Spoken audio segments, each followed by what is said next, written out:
Our series begins today as we see that everyone is preoccupied with the Love Alarm app. It's an app you download to your phone. Its gimmick is that it gives you a notification if someone in your area likes you, except for one person who wasn't interested in Love Alarm, JoJo. That's because JoJo has bigger concerns than thinking about love, even though many people around her admire her. Her focus is solely on school and work because her parents are deceased, and she currently lives with her aunt and cousin who treat her like a servant.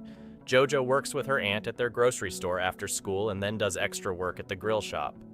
All of this is to support herself and pay for her academic lessons. No one feels burdened by her. But that's not all. JoJo also contributes money for her grandmother's hospital bills, as her aunt abandoned her after JoJo's mother's death.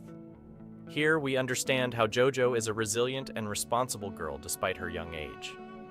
Sadly, JoJo sometimes has to eat expired food that her aunt discards to save money for school and herself. One day her close friend asks her to download the app because she'll surely find many admirers. JoJo tells her that her phone can't support the app's version. Her friend suggests that JoJo's mother could buy her a new phone, but JoJo hasn't told any of her friends that her mother is deceased. She tells her friend she'll handle it. On the other side, we see San, the handsome guy, returning from America after finishing his championship. He goes to his friend's restaurant where he works to say hello. He sees him standing outside the restaurant and calls him to join him in the car. Young cancels on him, which surprises San. Moments later, he sees a beautiful girl leaving the restaurant. Young follows her until she boards the bus. San understands that Young likes this girl. Later, San asks Young to spend the night in his room today, which surprises Young. He asks San if he wants to leave his Grand Palace room and sleep in his humble room. Young finds San's request strange. We know that Young has lived with San since childhood in the same palace because Young's mother is San's housekeeper. They both wake up early the next day to go to school. When San enters the school, his love alarm keeps ringing because he's the most handsome guy in the school, and many girls admire him. By chance, he sees JoJo leaving the school, and they look at each other before she walks away. Over time, San notices that Young never takes his eyes off JoJo while they're at school. San asks Young to confess his love to her, but Young refuses, saying it's not possible because she always walks with another guy, Sun. San tries to convince him that she might not be involved with Sun and might just be cautious. Here, we learn that the guy San is talking about is named Sun, who always sticks to JoJo wherever she goes. She always tries to escape from him and can't stand him at all. One day, as JoJo leaves school, she feels someone following her, and when she turns around, she sees San. She asks him why he's watching her, but he tells her he came to tell her something. Suddenly, he realizes he likes her, and he also feels that she likes him, so he suddenly gets closer to her and they start walking together, joking and laughing. This makes JoJo late for her work at her aunt's grocery store. When she arrives, she finds her aunt waiting for her, yelling at her. Her aunt tells her she has become a burden and hurts her with her words, saying that the debts her mother left before she died are enough and that she doesn't need more problems. Meanwhile, San goes to his friend Young's house. He asks Young if he likes JoJo, to which Young denies. San is relieved and tells him it's good because he went out with her today. Here we notice signs of anger on Young's face. He leaves San and goes to sleep, feeling very upset.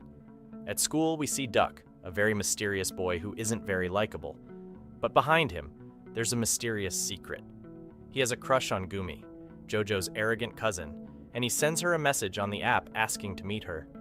Of course, she doesn't go, but JoJo happens to be nearby. Duck cries because Gumi didn't show up, so JoJo comforts him, and in the end, he gives her a new phone with the app installed on it as a gift. The next day, Sick, their classmate, enters the classroom yelling, showing his picture and approaching JoJo, hitting her. San can't defend himself because Sick is clearly very strong. When someone goes to report that his friend is being beaten, he quickly rushes to defend him. He ends up getting beaten up too. When JoJo learns about this, she goes to Sick to ask him why he did that. She is surprised when he confesses that he loves her and changed for her. She tells him that if he liked her, Love Alarm would have notified her when he was near her.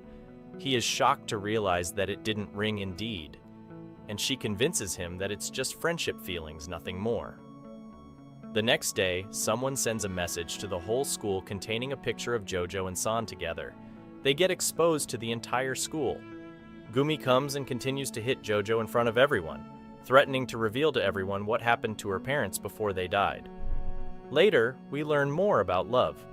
We discover that it only works when someone loves you within a range of 10 meters from your location through the nerve signals humans emit.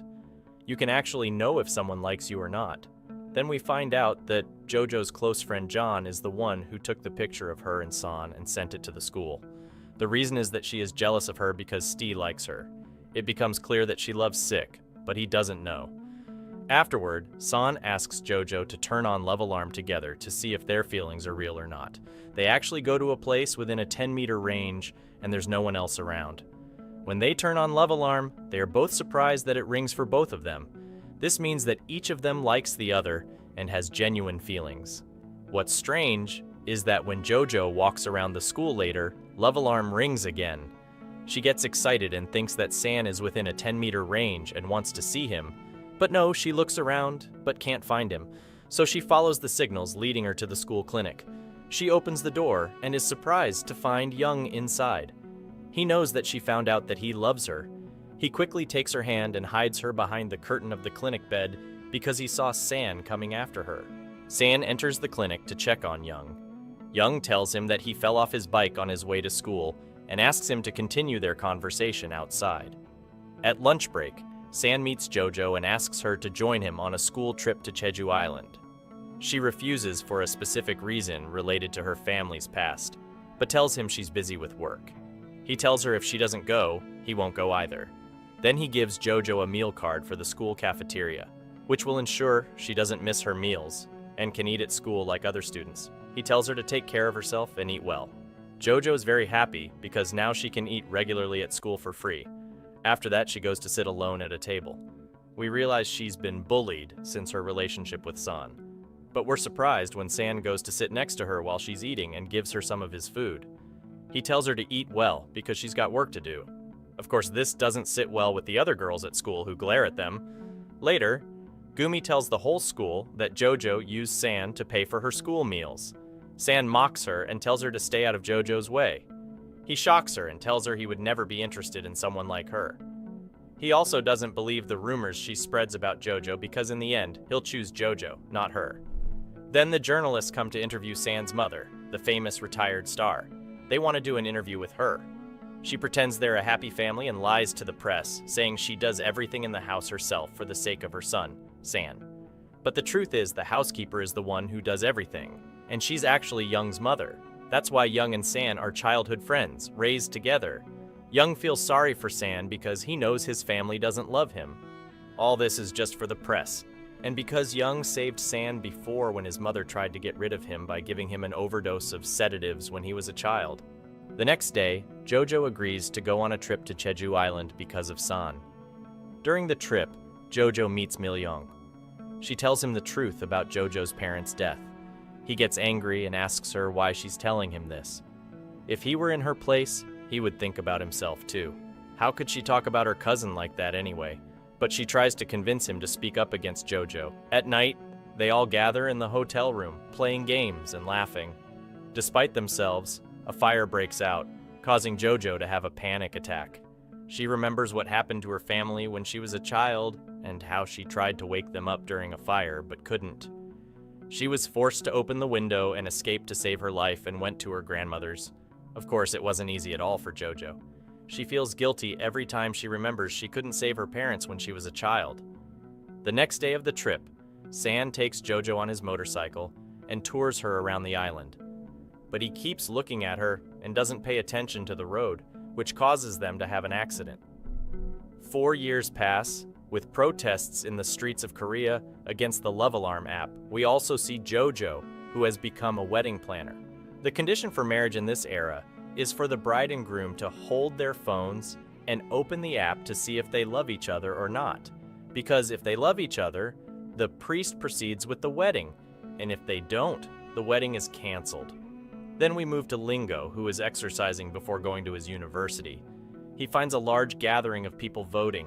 He goes to see what's happening and finds many phones thrown on the ground with dozens of corpses. All the phones are open on the Love Alarm app. We discover that these corpses are a group of young men and women aged between 20 and 30 years old. They took their lives by consuming toxic substances because their Love Alarm app didn't ring since its launch 4 years ago. This made them feel rejected by society, and nobody loved them. That's all for today's video. Don't forget to hit the like and subscribe button and check out our other selection of recaps. Take care.